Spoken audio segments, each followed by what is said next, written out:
Somewhere beneath the sun-bleached plains of central Turkey, under vineyards and pigeon houses and the ordinary dust of a modern village, there is a door. It is carved from a single wheel of stone. Circular, dense, cut to fit its passage with a precision that makes the fit almost airtight. The wheel weighs several tons. When it is rolled into place from the inside, it cannot be opened from the outside. No battering ram can move it. No siege tool yet devised in the ancient world could shift it. The only way through is to know where the hidden lever is, the small notch cut into the interior face, accessible only to those already inside. Behind that door, the world ends. Or rather, the world above ends. The world below begins. There are tunnels. Not rough, improvised tunnels scraped in desperation, but engineered corridors, smoothed and cut to precise dimensions, wide enough for two people to pass, tall enough to walk upright in most sections. There are rooms, dozens of them, then hundreds. Storage chambers sealed against moisture. Stables with stone troughs still intact. Kitchens with ventilation channels angled to carry smoke upward and away. Wineries with carved basins where grapes were pressed. Churches with domed ceilings and altar niches. Cemeteries, schools, communal halls that could seat dozens.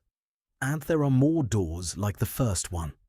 At every critical junction, at every transition between levels, at every point where an invader who had somehow penetrated the outer defenses might press deeper into the earth, there is another stone wheel, another seal, another barrier that can only be opened from the side you already occupy. This is derinkuyu. It descends at least 18 stories below the surface of the Anatolian plateau. It is carved almost entirely from volcanic rock using hand tools. It housed, at its peak operational capacity, somewhere between 20 and 50,000 human beings. It had fresh water from wells that tapped the deep aquifers below the volcanic layer. It had air from ventilation shafts so precisely engineered that fresh airflow reaches levels 8 stories down even today, thousands of years after whoever cut those shafts set down their tools and disappeared from recorded history. It is not unique. Within a radius of a few dozen kilometers, there are hundreds of similar structures. Some are small, a few rooms, a family's refuge, a single level carved beneath a house. Others are medium-sized, capable of sheltering a village of a few hundred. And then there are the giants, derinkuyu, kaymakli, özkonak, tatlarin. Underground cities that dwarf every comparison. Complexes so vast that archaeologists have been mapping them for decades and still do not agree on how far they extend or how many people they were built to shelter. The questions begin immediately and do not stop. Who cut these cities into the earth? When? Why? How did tens of thousands of people survive for weeks or months underground without going mad, without starving, without suffocating, without the entire social structure of a community collapsing under the pressure of absolute confinement? What was happening above ground that made the darkness below feel safer than the sky? And perhaps most troubling of all, why do we still not have definitive answers to any of these questions? If you are drawn to the places where history stops explaining itself and starts asking questions instead, then consider tapping that like and subscribe button. It helps more than you know, and I genuinely appreciate every single one of you. Now get yourself comfortable. Let us go underground. Chapter 1. The Geology of Hiding. Before there were people in Cappadocia, there was fire. Millions of years ago, the region now known as Central Anatolia sat in the shadow of 3 volcanoes, Erciyes Dağı, Hasan Dağı, and Guluda. These were not small peaks. Erciyes Dağ reaches nearly 4,000 meters. Hasan Dağ sits at over 3,000. In geological terms, these mountains are teenagers. They were still erupting as recently as 7,000 years ago, well within the time frame of human habitation in the region. Their eruptions were not gentle. They produced enormous volumes of ash and pyroclastic material that settled across the Cappadocian plateau in layers hundreds of meters thick. The material that settled is called tuff. Volcanic tuff is an unusual rock. It forms when ash is deposited in layers and then compressed and partially fused by heat and pressure over time. The result is a stone that is soft enough to be cut with hand tools, a sharpened piece of obsidian, a bronze chisel, even a hardwood wedge under the right conditions, but hard enough to hold its shape once carved and exposed to air. It does not crumble easily. It does not absorb water in ways that cause freeze-thaw fracturing. It insulates against temperature extremes with remarkable efficiency. The thermal mass of the tuff keeps underground chambers at a nearly constant temperature year-round, hovering between 13 and 15 degrees Celsius, regardless of whether the surface above is baking under summer sun or frozen under winter ice. This is not a coincidence. This is the entire architectural logic of Cappadocian underground construction. The rock was not simply convenient. It was nearly perfectly suited to the function the builders needed. Someone, at some point in the very deep past, understood this. The surface expression of Cappadocian geology is already strange enough to have attracted human attention for millennia. The differential erosion of softer and harder volcanic layers has produced the landscape's most famous features. The fairy chimneys, tall pillars of tuff capped by harder basalt boulders that protected the softer material beneath from rain erosion while everything around them wore away. These formations cover hundreds of square kilometers. They look like something from a different planet, and in a sense they are. The volcanic processes that created them no longer exist in this form anywhere on Earth. The earliest human inhabitants of the region recognized the fairy chimneys immediately for what they offered. You could carve into them. A single fairy chimney contains enough interior volume to shelter a family. Its cap provides waterproofing. Its tough walls provide insulation. You enter through a door cut into the base. Inside, you cut shelves, niches, sleeping platforms, storage areas. You cut a chimney for ventilation. You have, for the cost of weeks of hand labor, a dwelling that will stand for thousands of years, that maintains a comfortable temperature in both summer and winter, that requires no wood, no mud brick, no thatch, no mortar, and no maintenance beyond keeping the doorway clear. The fairy chimneys were colonized so completely and so early that it is difficult to establish exactly when systematic habitation began. There are carved structures in the region that may date to the Chalcolithic period, roughly 6,000 to 4,000 years before the Common Era. There are almost certainly carved dwellings that predate writing. The practice of carving living spaces from volcanic tuff was not invented in a moment of crisis. It was the natural adaptation of a population living on a plateau of carvable rock. But the fairy chimneys are visible. They are above ground. Anyone who wants to find you can look at a fairy chimney and know where to knock. The fairy chimneys offered shelter from weather and from cold. They did not offer shelter from other people. For that, you needed to go deeper. Chapter 2. The depth of the oldest questions. The discovery of derinkuyu by the modern world is one of those historical moments that sounds like it was invented for a story. In 1963, a resident of the village of Derinkuyu, whose name varies across different accounts, a detail that says something about the uneven attention history pays to ordinary people, was renovating his home. He broke through a wall in his basement, expecting to find more wall or perhaps an old storage space. He found a corridor. He followed the corridor. The corridor did not end. It went down and down and down into an underground complex of chambers and tunnels and carved rooms so extensive that the initial exploration took days. This is told as a discovery, and in one sense it was. The Turkish Department of Culture had not formally surveyed the structure before that year. Academic attention had not been focused on it. But the local population of the village knew perfectly well that something was down there. The upper levels had been used as recently as the early 20th century, as storage cellars, as cool rooms for food preservation, as stables in the winters when the above-ground structures became too cold. The stone doors were still in place. The ventilation shafts still carried fresh air. The wells still reached water. The underground city had never been truly abandoned. It had simply been downgraded, repurposed, and partially forgotten by the people living above it.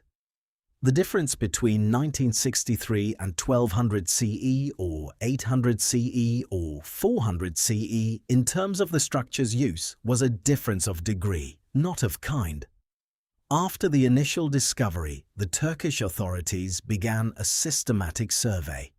What they found expanded with every year of investigation. Derinkuyu was not a single complex but a network. It had at least 8 levels open to tourists by the time systematic tours began in 1969. But archaeologists suspected and continue to suspect that the full extent goes considerably deeper.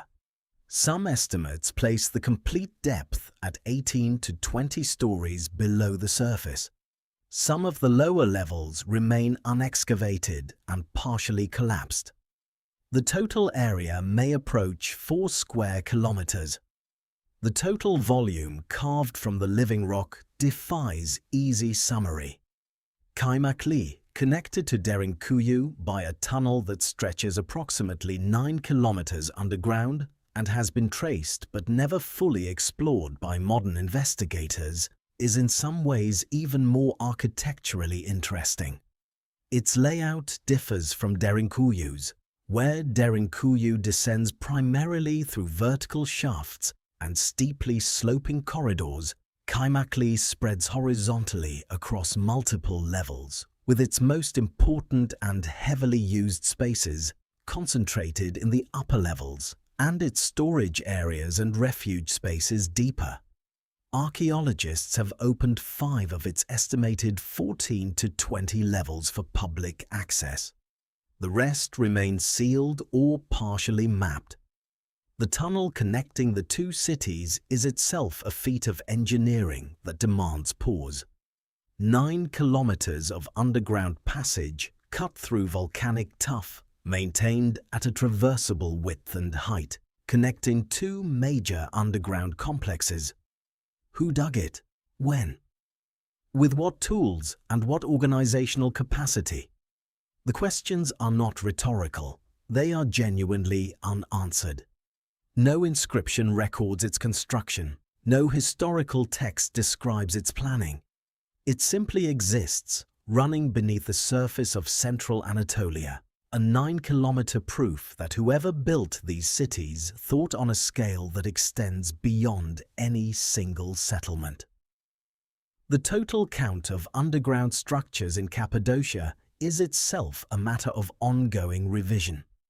By the most recent comprehensive surveys, there are over 200 underground sites in the region, ranging from single-room chambers to complexes capable of sheltering thousands. The vast majority have never been formally excavated. Many are discovered by accident through the same mechanism that surfaced Derinkuyu in 1963. Construction work, basement renovation. The sudden collapse of a road surface into an empty space below that was not supposed to be there. In 2014, construction work for a planned housing development in the Nevşehir city centre, the capital of the Cappadocian region, broke into a previously unknown underground complex. What emerged over subsequent surveys was not a room or a corridor.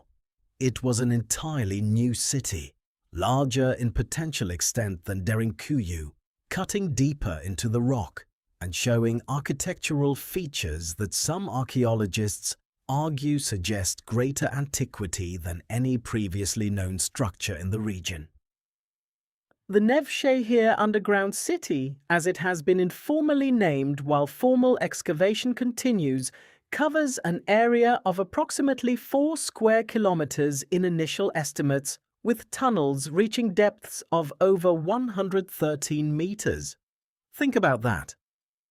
In 2014, in the 21st century, in a region that has been inhabited, studied, excavated, and surveyed for decades by professional archaeologists, an underground city larger than any known example was discovered beneath a modern urban center, simply because a construction crew broke through a wall.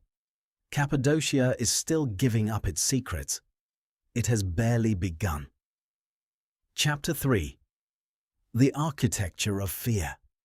To understand the design of the Cappadocian underground cities, you have to understand the problem they were built to solve. These were not built for convenience. They were not built because underground living was pleasant.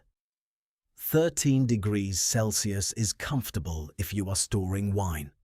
If you are raising children, tending the sick, conducting commerce, and maintaining community cohesion, it is cold and dark and profoundly constraining. You do not move tens of thousands of people underground because the underground is attractive. You move them underground because the above-ground alternative is worse. The design of the cities is optimized for a single overriding requirement, that the population inside cannot be extracted by force. Begin with the entrances. The surface entrances to the major underground cities are not marked. They are not monumental. They are not proud. They are deliberately inconspicuous, often located inside buildings or within the rocky outcroppings that cover the plateau. Places that might be noticed only by someone who already knew where to look.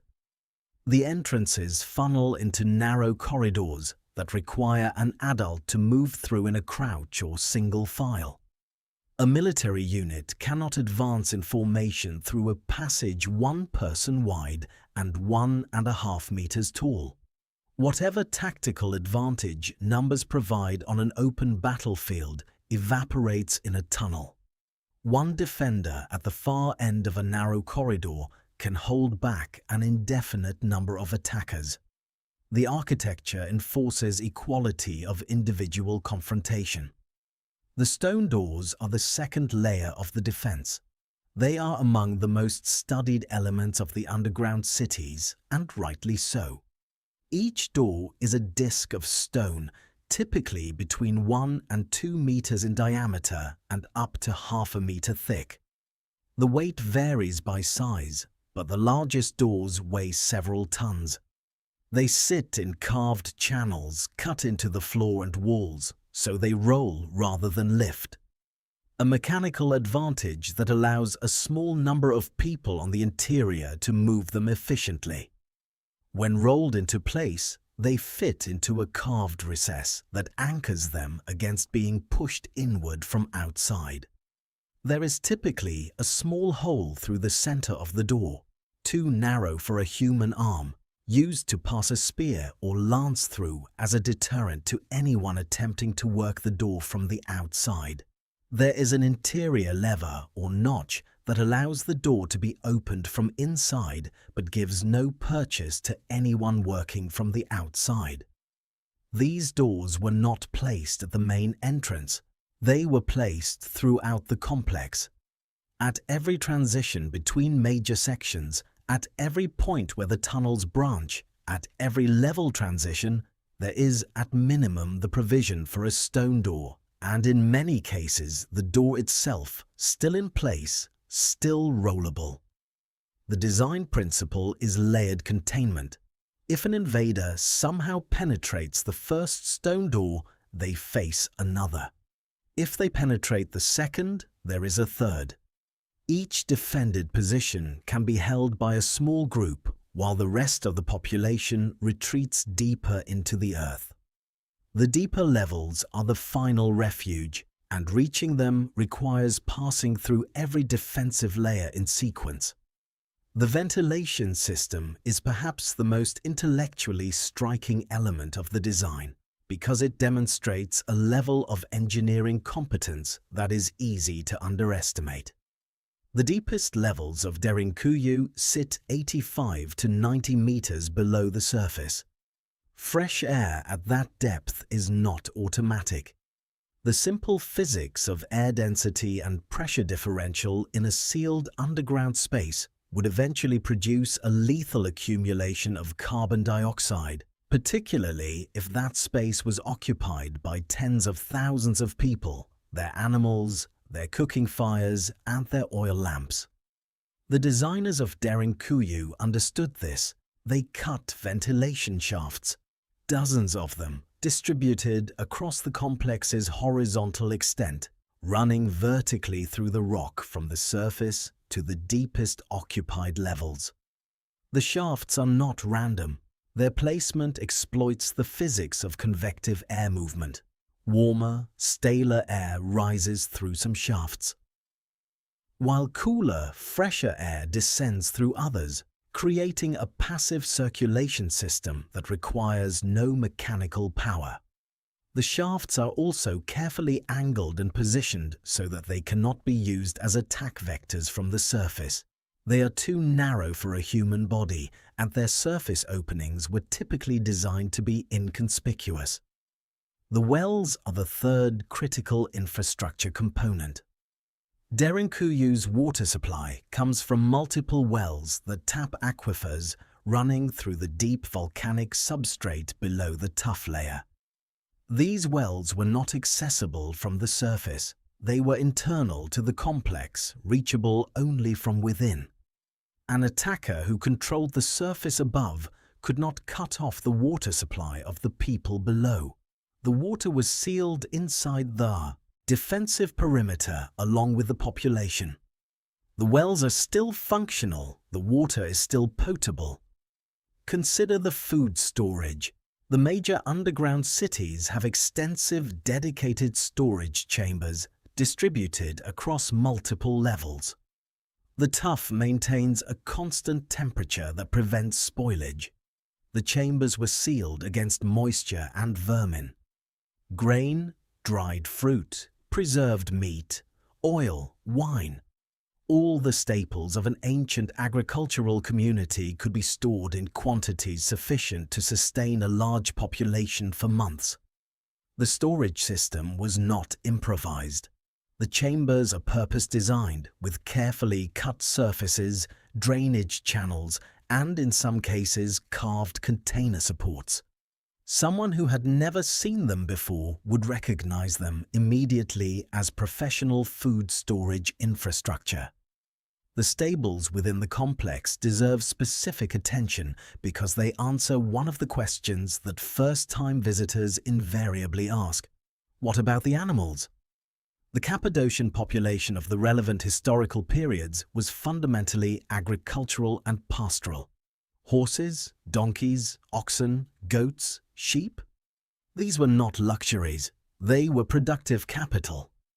A farming community that lost its animals to raiders had lost not just food, but the means of production. The ability to bring livestock underground was as practically critical as the ability to bring people.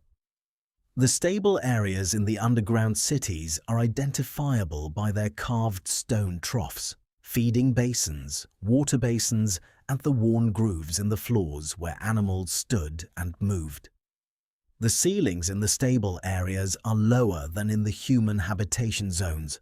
The floors are sloped for drainage. The ventilation in these areas connects to the general ventilation system, which had to handle the biological outputs of thousands of animals in an enclosed space. An engineering challenge that was clearly anticipated and addressed. The churches cut into the rock at multiple levels are the element of the underground cities that most consistently surprises visitors. Religion in the ancient world was not compartmentalized from daily survival in the way that modern secular frameworks tend to separate the sacred from the practical. If a community was going underground for an extended period, the spaces necessary for the continuity of communal religious practice came underground with them. The carved churches in sites like Derinkuyu and Kemakli have apses, nave spaces, and altar niches that follow the liturgical architectural conventions of early Christian communities. Some retain traces of painted plaster. The practice of underground worship was not a hasty adaptation to crisis, it was a planned provision. The cemeteries are the final element of the design that deserves extended attention, because they are the most emotionally direct evidence of how the designers thought about extended underground habitation. Not every person who went underground in a crisis would survive the duration. The designers knew this. They built dedicated spaces for the dead. The presence of carved burial spaces within the complexes tells us something important about the mindset of the people who built them. They were not planning for a brief shelter from a passing storm. They were planning for the possibility that some of the people who went underground might never come back up. They were building a world that had to include mortality. Chapter 4. Who built them and when? This is where the history stops being clean. The honest answer to the question of who built the Cappadocian underground cities is, we do not know with certainty. We have theories supported by evidence, and we have periods of use that are historically documented, and we have periods of construction that are archaeologically implied. But the chain of attribution that would allow us to say with confidence that a specific civilization built a specific city at a specific date does not exist for any of the major underground structures. The earliest credible attribution takes the underground cities back to the Phrygians. The Phrygians were an Indo-European people who migrated into Anatolia, probably from Thrace, sometime around the 12th to 11th centuries BCE. They became the dominant cultural force in central Anatolia after the collapse of the Hittite Empire, itself one of the great civilizational implosions of the ancient world, and they maintained cultural and political influence in the region for several centuries. The Phrygians were sophisticated builders. Their capital at Gordion, known to history primarily as the site of Alexander the Great's encounter with the Gordian knot, featured monumental architecture and elaborate engineering. They had the organizational capacity for large construction projects. Some archaeologists identify architectural features in the deeper, apparently older sections of sites like Derinkuyu that are consistent with Phrygian construction traditions. Certain toolmark patterns, certain proportions in carved spaces, certain stylistic choices in how junctions and transitions were handled.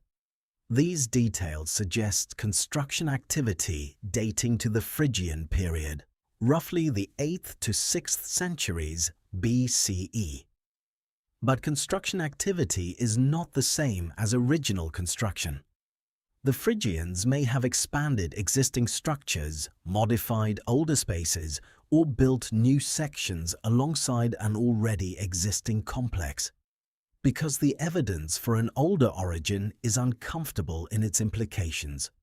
Some of the design features of the underground cities, specifically the precision of certain ventilation shafts and the integration of well systems into the defensive architecture, imply a degree of planning sophistication that is easier to attribute to a civilization with advanced engineering tradition than to a single moment of inspiration. The question of whether some version of the underground cities predates the Phrygians is not settled. It is suppressed by the absence of datable material evidence in the deepest and most structurally sophisticated sections. The Hittites, who preceded the Phrygians as the dominant power in Anatolia and whose empire collapsed catastrophically around 1200 BCE during the wider Bronze Age collapse, used Cappadocia as a regional administrative center. Their capital, Hattusa, lies not far from the underground city region. Hittite texts reference underground storage and underground construction in the Cappadocian region, though the references are not specific enough to allow definitive identification with any known underground site. The Hittite civilization was more than capable, technically and organizationally, of the underground city construction program. But the evidence for direct Hittite authorship of the major underground cities is circumstantial. There is a third possibility, more ancient still, that has attracted scholarly attention while remaining outside mainstream consensus, that the original carving of at least some underground structures in Cappadocia predates even the Hittites. Cappadocia has evidence of human occupation stretching back to the Paleolithic. The Neolithic site of Çatalhöyük, one of the oldest urban settlements in the world, lies within the broader Anatolian region. The Chalcolithic cultures of Anatolia, about which comparatively little is known, occupied Cappadocia before the Bronze Age civilizations that have left more legible historical traces. The soft volcanic tuff of Cappadocia could have been carved with obsidian tools, which were available in the region from extremely early periods. There are obsidian tool production sites in Cappadocia that date to the Neolithic. A small single-family underground shelter requires no complex organization, no large workforce, no sophisticated engineering. It requires one person with a sharp tool and the motivation to create a protected space. The accumulation of generations of such small shelters, progressively expanded and interconnected, could plausibly have produced a proto-complex that later, more politically organized civilizations found and adapted into the systematic underground city program we see in the archaeological record. This is speculation, but it is honest speculation, grounded in the real ambiguity of the evidence. What is not speculative is the historical period during which the underground cities achieved their maximum use and development. The first millennium of the Common Era, and specifically the Byzantine period from roughly the 4th through 13th centuries CE. The evidence for this is abundant. Early Christian communities in Cappadocia were extensive and deeply embedded in the local culture. The region produced three of the most important theologians of early Christianity: Basil of Caesarea, Gregory of Nyssa, and Gregory of Nazianzus, the Cappadocian Fathers, and was a major center of monastic activity. The carved churches. Within the underground complexes, the frescoes found in cave churches throughout the region, the liturgical architecture of carved apses and altars, all of these are consistent with Byzantine period Christian communities who expanded and made systematic use of structures that may have had much older origins. For these communities, the underground cities served their original function with renewed urgency. The 7th century saw the beginning of the Arab raids on Byzantine Anatolia, incursions that were not mere border skirmishes but systematic campaigns that reached deep into the interior. The city of Caesarea, the regional capital, was sacked by Arab forces in 647 CE and again in 708 CE. The raids were not just military events. They were existential threats to entire communities, which could be enslaved, killed, or simply destroyed as viable settlements. A community that could disappear underground before a raiding force arrived, survive the duration of the raid's passage, and re-emerge after the danger had passed had a survival advantage that no other defensive strategy available to an agricultural village population could match. This is the period for which we have the most explicit documentation of underground city use. The Byzantine chronicler Theophanes mentions populations in the region who sheltered underground during raids. Arab geographical writers describe towns in Cappadocia where the inhabitants lived partially or seasonally underground. The evidence is not from archaeology alone. It is from the written record of people who witnessed the practice. The underground cities continued to serve this function through the Seljuk period, through the Mongol invasions of the 13th century, and in modified form well into the Ottoman period and beyond.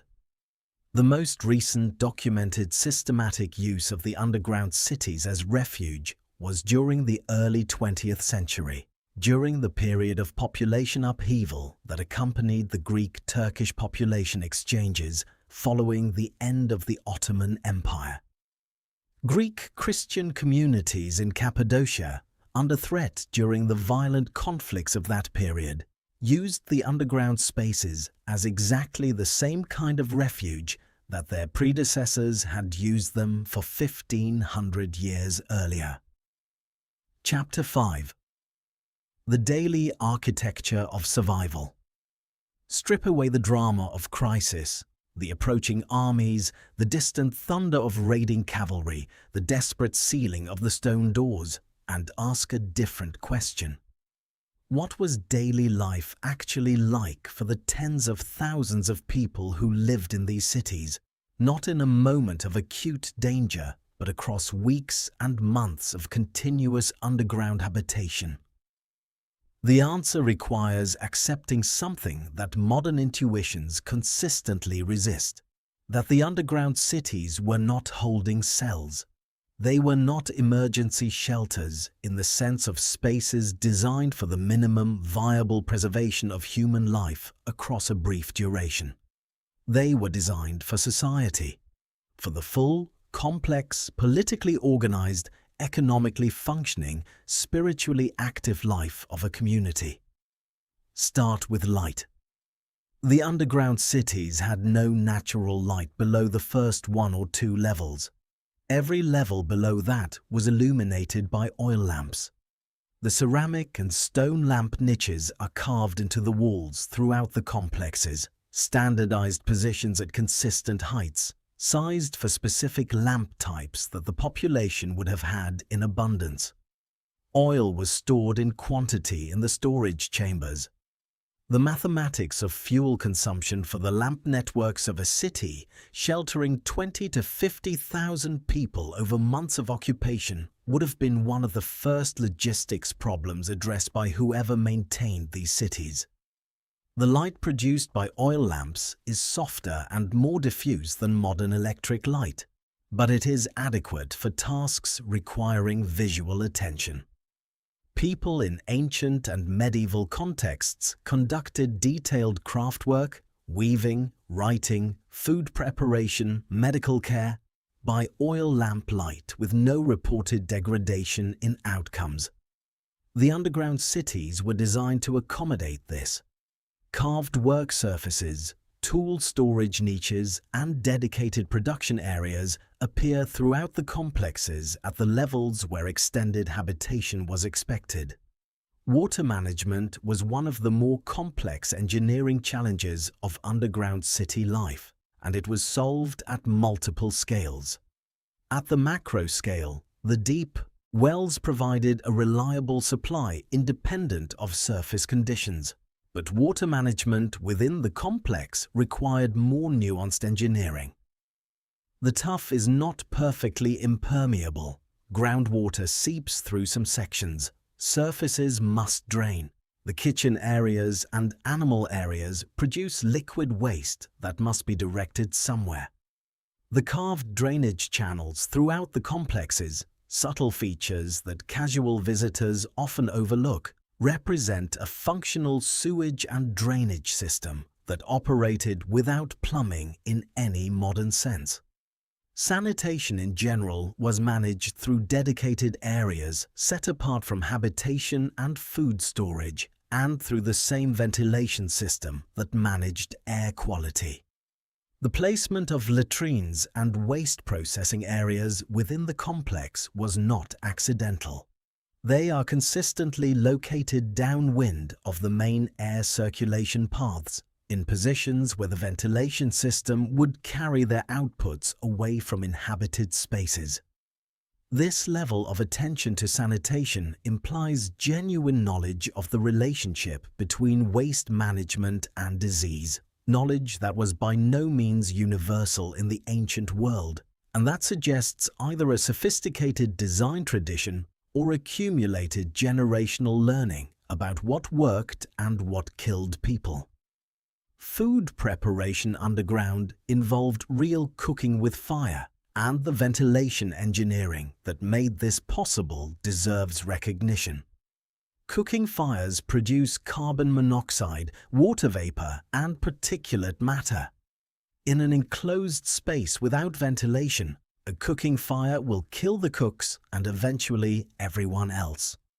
The kitchen areas of the underground cities are consistently located in positions where their ventilation connects directly to the primary air circulation shafts, and where the geometry of the carved space creates convective flow that pulls combustion products upward and away from the occupied areas below. The kitchen areas are also typically separated from sleeping and storage areas by carved buffers, passages or transitional rooms that serve as airlocks between the thermal environment of the cooking area and the rest of the complex. The thermal environment underground was, in practical terms, one of the most significant benefits of the system. The tuff maintains its 13 to 15 degrees Celsius temperature regardless of surface conditions. On the Anatolian plateau, summer temperatures regularly exceed 35 to 40 degrees Celsius, and winter temperatures can plunge below -10. For a population dependent on stored food, the constant underground temperature was a critical preservation advantage. For the people themselves, the thermal environment was neither comfortable nor unbearable. It was survivable year-round without heating or cooling infrastructure, which meant that fuel, always a finite and precious resource in a siege or refuge situation, did not need to be consumed simply to maintain a bearable temperature. The social organization of underground city life was not left to improvisation. The layout of the major complexes implies planned social stratification of space.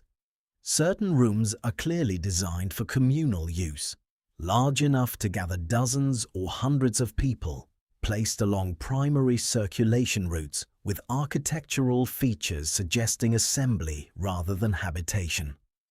Other spaces are clearly domestic in scale and character, sized for a family unit with carved sleeping platforms, storage niches, and lamp positions that speak to private life rather than communal function. Between these extremes, there are intermediate spaces that suggest extended family groupings, work teams, or professional specializations. The distribution of religious spaces throughout the complexes is particularly significant as evidence of social organization. The churches are not all the same size or the same level of elaboration. Some are simple cut niches with a carved cross. Others are domed chambers with fresco programs, carved altars, and architectural complexity that required substantial investment of skilled labor. The range suggests a differentiated religious landscape: spaces for private devotion, spaces for small group practice, and spaces for community-scale worship. The religious infrastructure was not an afterthought. It was built into the design with the same care given to water supply and food storage. The presence of dedicated educational spaces in some complexes, rooms whose dimensions and fittings suggest instruction rather than storage or habitation, is one of the more philosophically striking elements of the underground city design. If you are building a space where human civilization will shelter from whatever is trying to destroy it above ground, you build schools.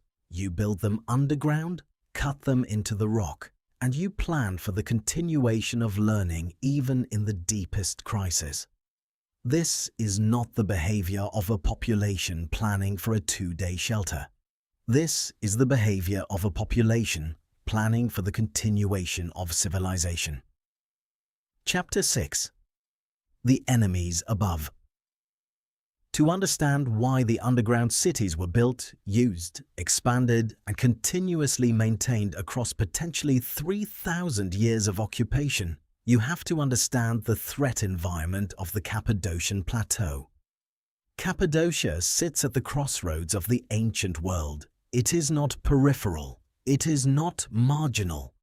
It sits between the civilizations of Mesopotamia to the southeast, the Greek and later Roman world to the west, the Black Sea, steppe cultures to the north, and the highlands of the Caucasus and Iran to the east. Virtually every major military campaign in ancient Western Asian history crossed or skirted Cappadocia at some point. It was not a quiet backwater, it was a corridor. The Hittite Empire understood this. Their capital at Hattusa was positioned in Cappadocia, partly for this reason. Control of the plateau meant control of the routes between the sea-based civilizations of the Mediterranean and the river-based civilizations of Mesopotamia. But Hittite control was not eternal, and the collapse of the Hittite Empire around 1200 BCE, a catastrophic event whose full causes remain one of history's great unresolved debates, opened Cappadocia to precisely the kind of threat that makes underground cities attractive. The late Bronze Age collapse destroyed not just the Hittite Empire, but the entire interconnected network of Bronze Age Mediterranean and Near Eastern civilizations, including Mycenaean Greece, the Egyptian New Kingdom's grip on the Levant, and several smaller polities. What followed was a period of multiple generations during which the archaeological record shows evidence of settlement abandonment, population displacement, and the breakdown of long-distance trade networks. In Cappadocia, this period corresponds to a gap in the architectural and ceramic record that archaeologists interpret as either depopulation or radical disruption of settlement patterns. This is the context in which some of the deepest and most sophisticated sections of the underground cities may have been carved or expanded. A population that had experienced the end of the regional superpower that had organized their protection, that saw their neighbors abandoned and burned, that faced raiders and displaced populations moving through the plateau in every direction, would have had every motivation to invest maximum effort in underground infrastructure. The underground cities are not a monument to prosperity. They are a monument to survival under conditions of radical insecurity. The Assyrian military campaigns of the 9th through 7th centuries BCE brought another wave of existential threat to the region. The Assyrians were among the most systematically brutal military forces in the ancient world, and their campaign records, preserved in their own detailed administrative archives, document the treatment of conquered populations with a specificity that leaves no ambiguity about what capture by an Assyrian army meant. The populations of the Cappadocian Plateau were on the western edge of the Assyrian campaign range. They were close enough to be targeted during major Western campaigns and far enough to sometimes be passed over. The uncertainty itself was a driver of underground investment. The Persian conquest of Anatolia under Cyrus and his successors in the 6th century BCE integrated Cappadocia into the Achaemenid Empire as the satrapy of Cappadocia, and the region experienced a period of relative stability under Persian administrative governance. But Persian stability was succeeded by the disruptions of Alexander's conquests, the fragmentation of the Hellenistic kingdoms after Alexander's death, the successive invasions of the Galatians, Celtic peoples who migrated into Anatolia in the 3rd century BCE and established a reputation for raiding that made them one of the most feared threats in the region, and eventually the complex military politics of the late Republican and Imperial Roman periods. Each of these transitions represented a period of insecurity for the settled agricultural population of the plateau. Not every political transition involved mass violence, but the transitions between major power structures were invariably accompanied by periods of reduced protection, opportunistic raiding, and the kind of localized violence that never makes it into the grand historical narratives, but that determines whether individual villages survive. The Roman period brought genuine stability to Cappadocia, incorporated as a Roman province in 17 CE, and the imperial infrastructure, roads, garrisons, administrative centers, provided the settled population with protection that reduced the urgency of underground refuge. But the Roman peace was not permanent, and its erosion, beginning in the 3rd century CE with the crisis of the empire and accelerating through the 4th and 5th centuries, reactivated every threat that earlier populations had built against. The Arab raids of the 7th through 10th centuries represent the most extensively documented period of underground city use, and the threat environment of this period makes the underground architecture's survival function completely transparent.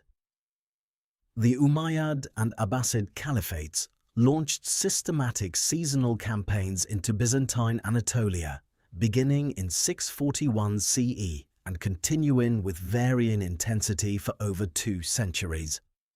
These were not minor border incidents. They were organized military campaigns involving tens of thousands of soldiers commanded by the leading military figures of the early Islamic world, and they reached deep into the Anatolian interior.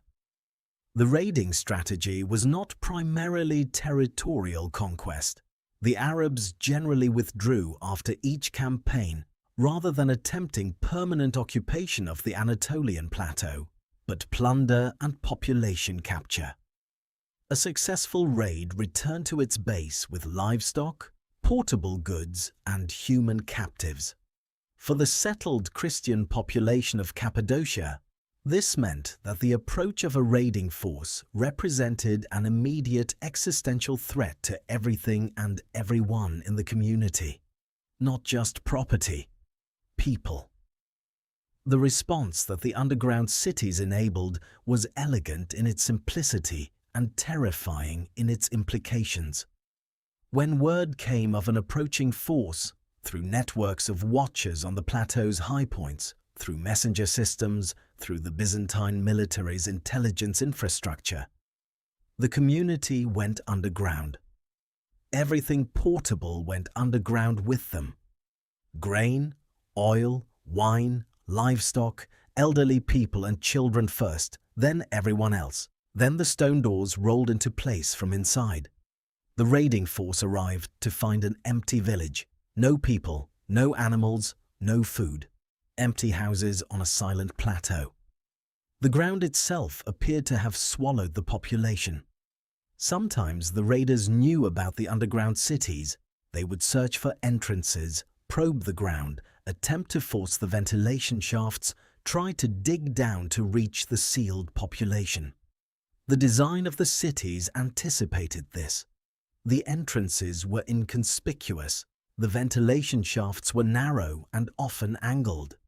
The defensive positions just inside the main entrances were manned and deadly to anyone attempting forced entry. And the sheer extent of the underground networks made a comprehensive search impossible for a force that needed to move on quickly. Sometimes the raiders waited. They camped above the sealed city and waited for the population to emerge.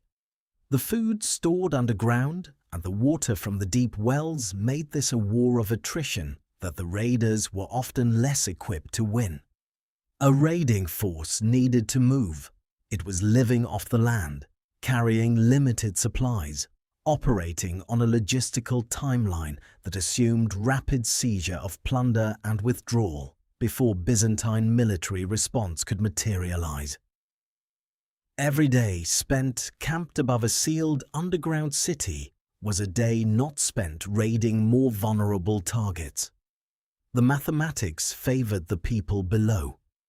The underground cities did not merely survive the Arab raids, they enabled the survival of the Christian communities of Cappadocia through the most sustained period of external military pressure that any province of the Byzantine Empire experienced.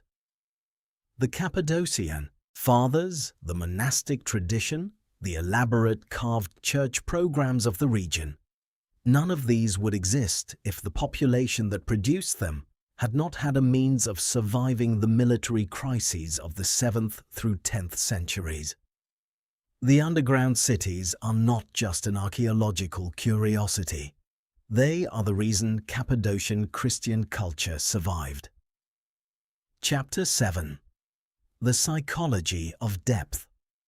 The question that receives the least attention in most discussions of the Cappadocian underground cities is also the most human. What was it like? Not the engineering, not the history.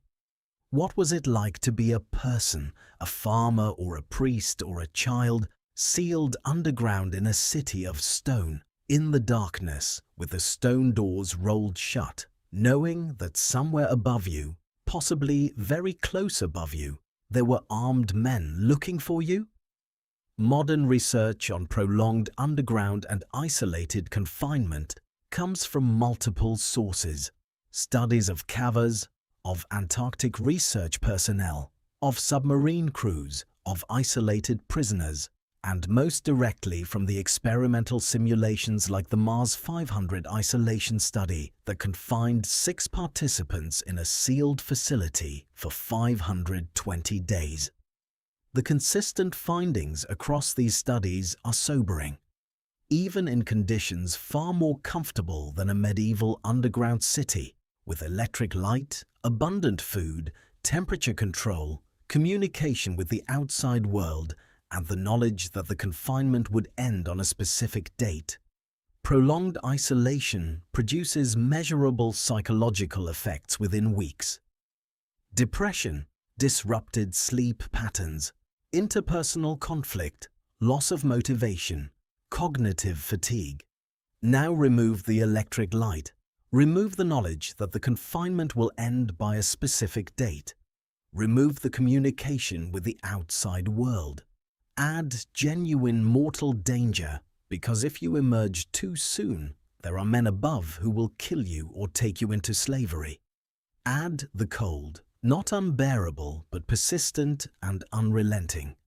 Add the darkness, not the soft darkness of a modern bedroom, but the absolute darkness of a rock-carved chamber lit only by oil lamps that must be conserved. Add the sounds, water dripping in the ventilation shafts, the movement of animals in the stable areas, the sounds of tens of thousands of people living in proximity in stone corridors and chambers where sound carries in unexpected ways, and add the duration. Not days, weeks, months. The Arab raids on Cappadocia were not one-day events. A raiding force that penetrated deep into the Anatolian interior and camped above a sealed underground city might remain in the area for weeks before strategic considerations forced its withdrawal. The populations sealed below had to be prepared to stay below for the entire duration. What we know about how this was managed comes partly from the architecture itself and partly from analogy with other confined communities in historical record. The architecture manages psychology by managing space. The largest underground cities are not one continuous open space.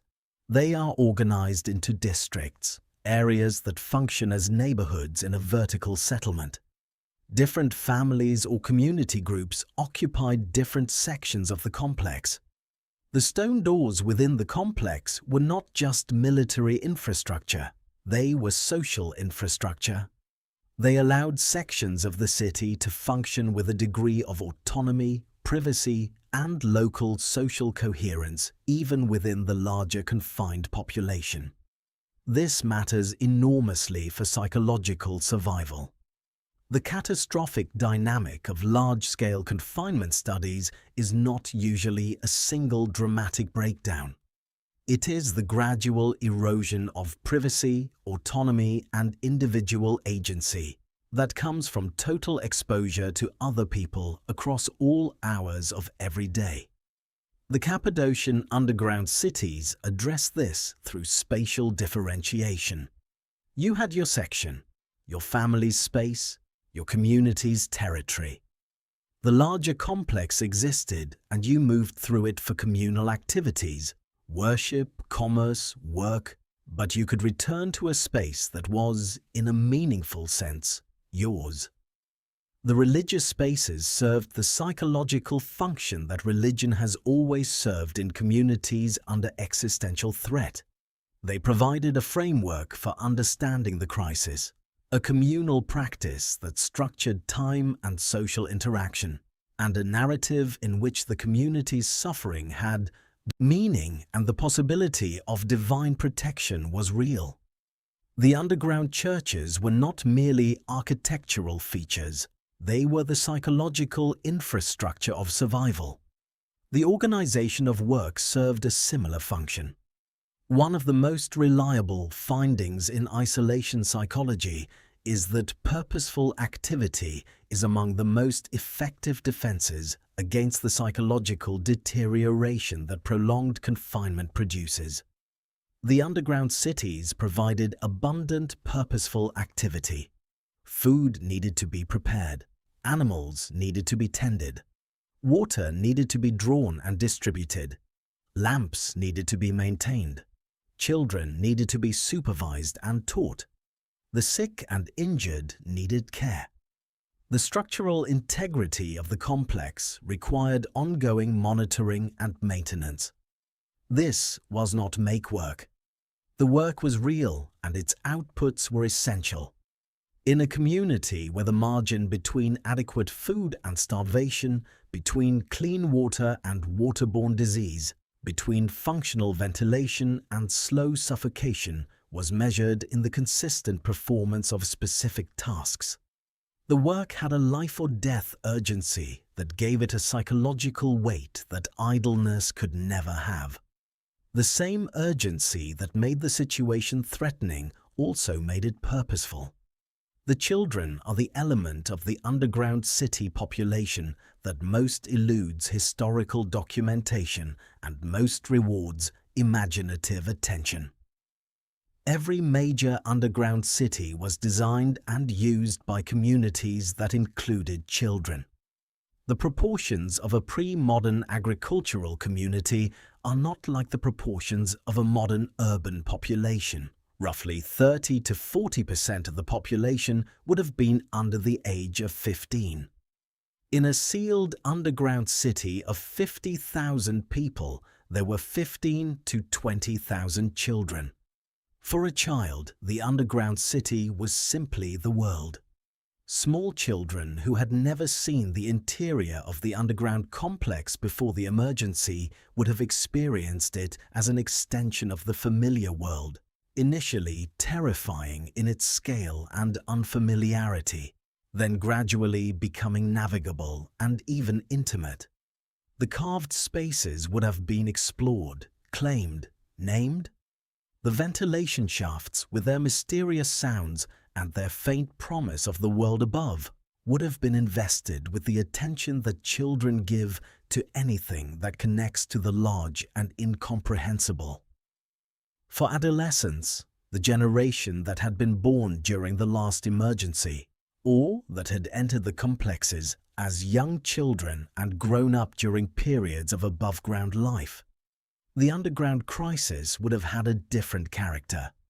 The underground city was both refuge and constraint.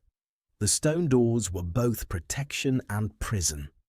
The world above was both dangerous and necessary, accessible in memory and imagination, but not in body.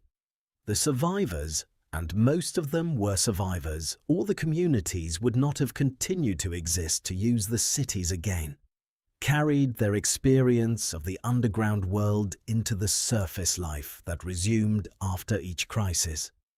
The Cappadocian communities that built the greatest churches, produced the greatest theologians, maintained some of the most elaborate monastic traditions in Byzantine Christianity, were communities that had been underground, had sealed themselves in the dark, had waited while armies passed above them, had emerged into the light with the knowledge that survival was possible, that civilization could be maintained in the earth itself, and that the darkness below was preferable to the violence above.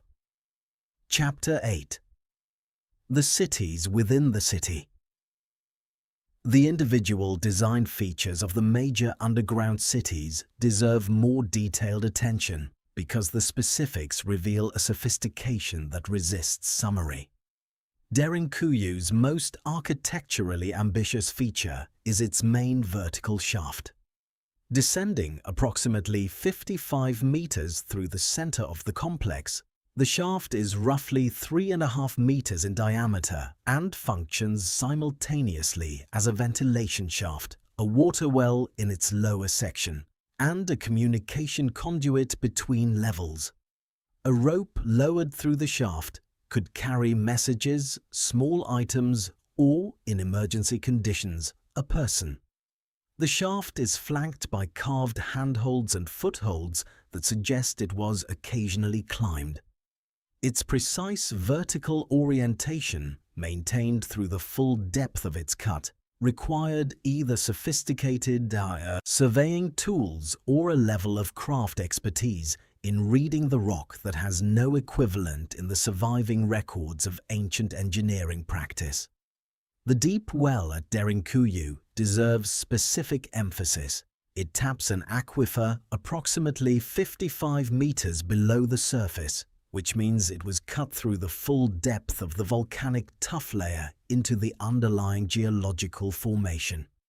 Cutting a well vertically through 55 meters of rock using hand tools, maintaining a diameter sufficient for a person to descend for maintenance, and achieving a connection to a water-bearing formation that produces potable water in sufficient volume for tens of thousands of people. This is not a casual engineering achievement.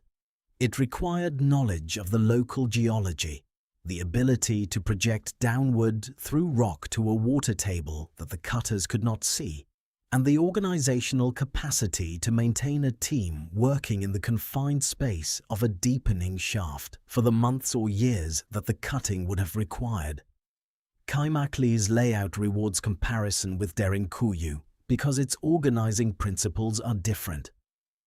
Where Derinkuyu is primarily vertical in its organization, the levels stack and the major spaces are distributed across multiple stories. Kaimakli is primarily horizontal. Its most densely occupied sections spread laterally, with multiple rooms at each level connected by relatively short horizontal passages rather than long descents.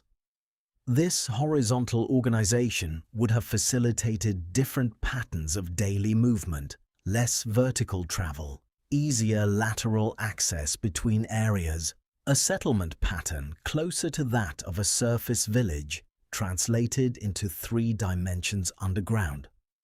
The winemaking facilities at Kaimakli are among the most remarkable industrial installations in any underground structure anywhere in the world. stone basins for grape treading, channels for must flow, storage jars embedded in carved supports, and the associated equipment for wine production were all present and apparently in regular use. Wine was not a luxury for Byzantine period communities in Cappadocia. It was a dietary staple, a caloric supplement, a water purification mechanism when mixed in appropriate ratios, a medication medium, and a liturgical necessity.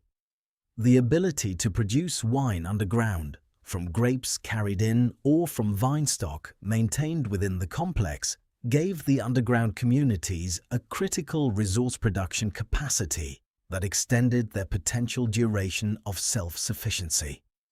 The carved churches at multiple levels of the major complexes are the element of the underground cities that has attracted the most scholarly attention outside the engineering and historical disciplines for the straightforward reason that they are visually and aesthetically remarkable.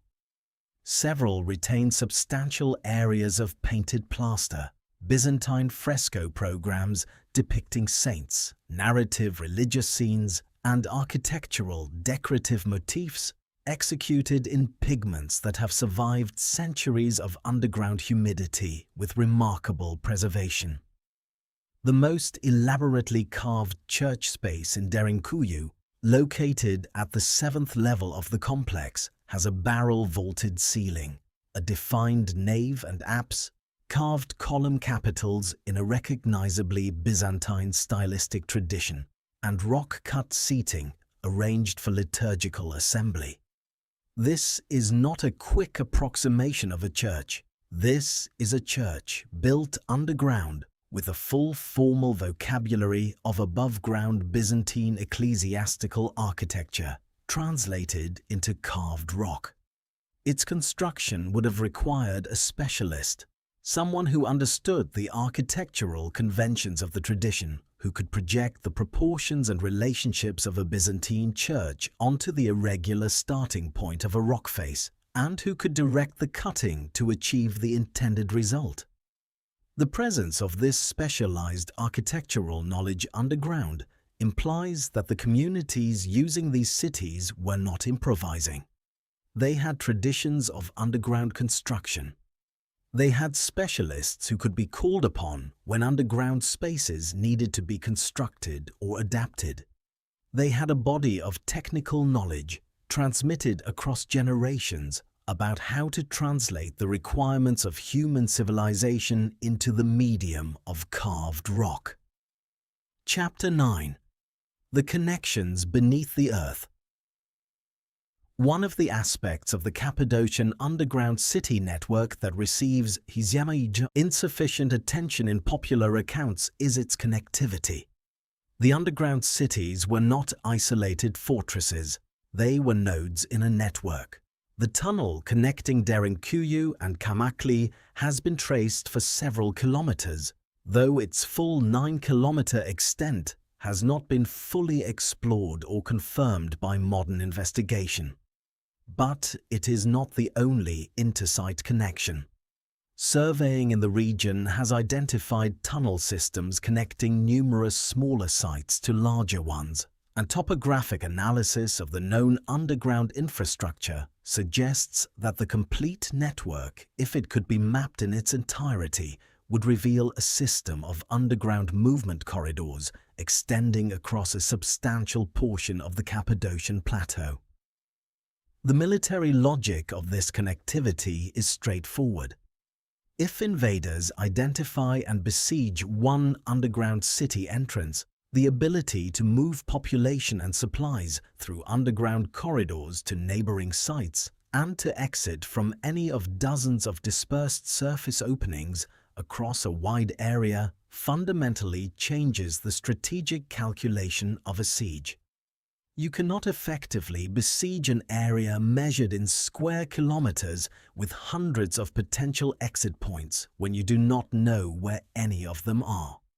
But the connectivity also served everyday logistical functions during times of less extreme crisis. Underground movement between communities, the transport of goods, The exchange of specialized labor, the maintenance of social connections between groups that were administratively or religiously associated did not require traversing the exposed surface of the plateau. In a period when banditry and small-scale raiding were persistent background threats even outside the major campaign seasons, the ability to move underground had practical value that extended well beyond emergency shelter. The Nevşehir underground city, the vast complex discovered in 2014 beneath the modern city, sits roughly in the geographic center of the region's known underground infrastructure. Its scale and depth, if the initial survey estimates prove accurate under full excavation, would make it the largest underground structure in the region, and potentially in the ancient world, by volume of carved material. Its discovery beneath a modern city center is historically significant in one additional sense. It suggests that the ancient underground city network may have been organized around what is now Nevşehir as a central hub, with the outlying complexes serving as peripheral nodes in a network centered on a city that has been continuously occupied and built over to the point where its ancient underground foundation has only now begun to be recognized. The implications of this for the history of settlement in the region are substantial. What we currently understand as a collection of separate underground cities may be, in actuality, a single integrated underground infrastructure spanning multiple sites and covering an area of hundreds of square kilometers. The 9-kilometer tunnel between Derinkuyu and Kamakli is not an anomaly. It may be a surviving fragment of a connection system that was once far more extensive. Chapter 10. The Weight of the Unknown. What the Cappadocian underground cities reveal, after all the archaeological surveys, all the historical research, all the engineering analyses, is a particular kind of ignorance that is more disturbing than ordinary ignorance. Ordinary ignorance is the ignorance of facts that existed and were never recorded, or recorded in sources that have not survived, or recorded in languages we cannot read. We do not know the name of the architect of the Parthenon. We do not know the specific details of Hannibal's crossing of the Alps. These are gaps in our knowledge of events that happened and people who lived and acted in ways that, in principle, could have been recorded. The ignorance is contingent. It is bad luck. The ignorance surrounding the Cappadocian underground cities is different. It is structural. The people who built the original underground cities, whoever they were, in whatever period they worked, did not record their construction in any medium that has survived. They may not have recorded it at all. The carved rock keeps no dates. The ventilation shafts carry no inscriptions. The stone doors bear no maker's marks. The precise engineering of the deep wells contains no signature. This is not an accident of preservation. It is the nature of underground construction in a pre-literate or marginally literate society. Underground cities are carved. Carving leaves no ink, no papyrus, no clay tablet. The act of creation is the act of removal, the cutting away of material to create space. The material that was removed is gone. The space remains. But the space does not explain itself. We can date pottery found in the spaces.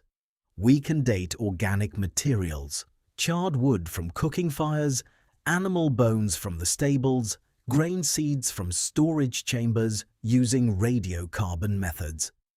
The dates we get from these approaches tell us when the spaces were occupied, or at least when they were last used before the sampled material was deposited. They do not tell us when the spaces were first carved. The geology is only marginally more helpful. Volcanic tuff does not retain the microscopic evidence of tool marks in ways that can be dated directly. The patina of the cut surfaces, The weathering processes that have modified the raw-cut rock over time could in principle be used to estimate when the cutting occurred, but the constant humidity and temperature of the underground environment and the use of the spaces across multiple periods complicate any such analysis. The oldest certain date we have for underground occupation in the major complexes is, in most cases, from the Byzantine period, the first millennium of the Common Era. The evidence for pre-Byzantine construction and occupation is structural and inferential rather than directly dated. The architectural anomalies in the deepest sections of Derinkuyu and Cappadocia, the stylistic and proportional differences between the apparent oldest sections and the apparently later additions suggest construction across multiple periods, but the absolute dates of the earliest construction remain genuinely unknown. This uncertainty is not comfortable, and it should not be made comfortable through confident assertion of any particular attribution. The honest scholarly position is that the major Cappadocian underground cities were in use and development across at least 2,000 years, probably longer, that the communities using them adapted and extended structures that may in some cases have been far older than any written reference to them, and that the full picture of their history may never be recoverable with the specificity that the scale and sophistication of the structures seems to demand. There is a deeper uncertainty still. We do not know how many times the underground cities saved the populations who used them. We know from documentary records that they were used during the Arab raids. We can infer from the evidence of continued occupation that they survived whatever crises preceded the documentary record. But we cannot know how many times a community disappeared underground and an army arrived to find empty houses and a silent plateau. We cannot know how many times the stone doors were rolled into place and a population waited in the darkness for the footsteps above to fade. We cannot know how many people died underground, of illness, of injury, of old age, and were buried in the carved cemeteries that form part of the complexes. We cannot know how many children were born underground, the first sound they heard being not sunlight but stone. We cannot know how many of the people who emerged from the underground cities after days or weeks or months of darkness stood in the sunlight and felt something that had no name in their language, the particular relief of a species that had just survived something it was not certain it would survive. Chapter 11. The Surface and the Depth. Walk through the modern landscape of Cappadocia and the underground cities are invisible. The plateau's surface is scattered with the fairy chimneys, with their extraordinary shapes and their carved interiors, with vineyards and orchards growing in the rich volcanic soil. The tourist infrastructure of balloon flights and cave hotels presents a landscape that is, in its own way, genuinely beautiful and historically resonant. But it conceals the depth below. The depth is there.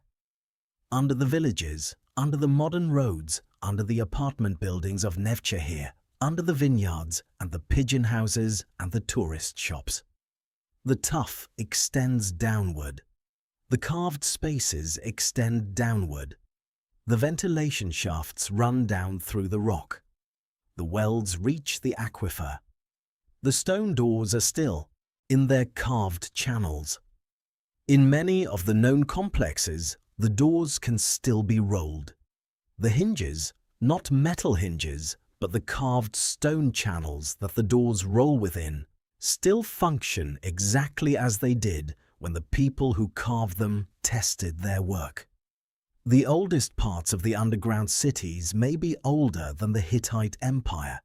They may have been carved by people who had no writing, whose descendants eventually became Hittites and Phrygians and Byzantine Christians and Ottoman subjects and Turkish citizens. The continuity of the underground cities as a survival resource across those thousands of years is not metaphorical. It is physical. The same chambers that sheltered people from Bronze Age raiders sheltered people from Arab raids 1500 years later. The same ventilation shafts that carried fresh air to Phrygian families carried fresh air to Byzantine monks. The same wells that served the oldest occupants of the complexes served the most recent. The Cappadocian underground cities are not ruins. Ruins are things that have ended. The underground cities have not ended. They have been downgraded from active military infrastructure to archaeological site to tourist attraction, which is its own kind of continuation. People still go underground. The curiosity that draws a modern visitor into the narrow carved corridors is not entirely different from the impulse that drew the first people who looked at the carvable rock of the Cappadocian plateau and thought, down. The impulse to go below ground in the face of danger is ancient and almost universal. Excavations at sites across Eurasia document underground shelters from every period of human prehistory and history. There is something in human psychology that associates depth with safety, that connects the earth with protection, that finds in darkness a particular kind of security that open space cannot provide. The Cappadocian underground cities did not invent this impulse. They expressed it at a scale and with an engineering sophistication that has no parallel in the archaeological record anywhere on Earth.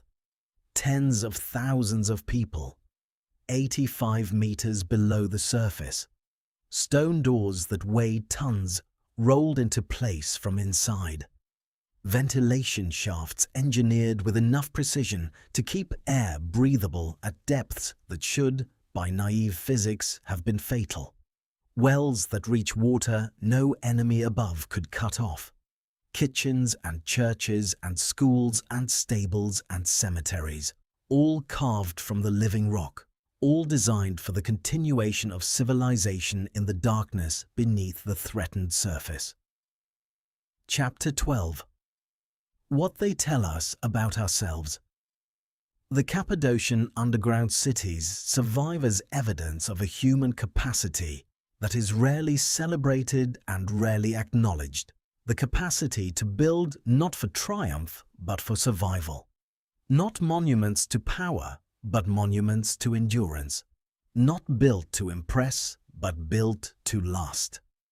The above-ground expressions of human architectural ambition, the pyramids, the Parthenon, the Colosseum, the Gothic cathedrals, are built to be seen. They reach upward. They occupy space in the visual field. They announce presence, power, permanence. The underground cities are built to be invisible. They reach downward. They occupy no space in the visual field. They announce nothing.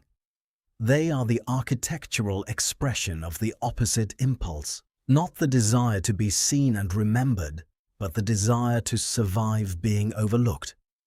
There is a particular kind of intelligence required to build for invisibility. The architects of the great above-ground monuments could see their work as it progressed. They could correct proportions, adjust alignments, modify designs in response to what the emerging structure revealed. The architects of the underground cities were carving in darkness, projecting the requirements of the completed structure onto uncut rock, trusting their knowledge of the material and their planning to produce spaces that would work before those spaces existed. The finished product of underground architecture is revealed only at the moment it becomes usable, not before. The communities that built and used the Cappadocian underground cities are not primarily remembered in the historical record. They do not appear in the chronicles of emperors and generals. the decisions made in their councils, the names of their leaders, the specific events that drove them underground. On specific occasions, almost none of this has survived. What survives is the architecture, the carved evidence of their existence, their ingenuity, their determination to continue as a civilization even when everything about the world above ground was trying to prevent it. That determination is legible in every detail of the design. In the stone doors, which required not just engineering knowledge, but the understanding that defense must be designed before it is needed. In the ventilation shafts, which required the projection of engineering solutions onto problems that would only manifest after the complex was sealed and occupied. In the deep wells, which required the knowledge that surface water supplies would be the first thing an enemy would control. In the schools, which required the understanding that civilization is not just the physical survival of bodies, but the transmission of knowledge across generations. The Cappadocian underground cities did not survive by accident. They survived because the people who built them thought carefully about what survival required, and then carved those requirements into the rock with enough precision and enough redundancy to outlast the immediate crisis, the next crisis, and every crisis after that for thousands of years. Chapter 13. The Mysteries That Remain. The formal archaeological investigation of the Cappadocian underground cities has been ongoing for decades, and the questions it has generated consistently outpace the answers it has produced. The Nev Shehir underground city, announced in 2014 and still under active investigation, has already challenged the established chronology and scale assumptions of underground city research. Its discovery beneath a modern city centre suggests that the ancient settlement that now underlies Nev Shehir was built over a previously unknown major underground node, and that the network connecting the known underground cities may have had a central hub that has been hidden beneath continuous human occupation for centuries. The tunnel connecting Derinkuyu and Kaimakli has been partially explored but never fully mapped. The sections that have been investigated show evidence of multiple construction phases and multiple periods of use and modification. The sections that have not been investigated are inaccessible due to partial collapse and accumulated debris. Modern ground-penetrating radar surveys of the route between the two cities suggest additional branching, additional rooms, and additional connections that have not been physically accessed.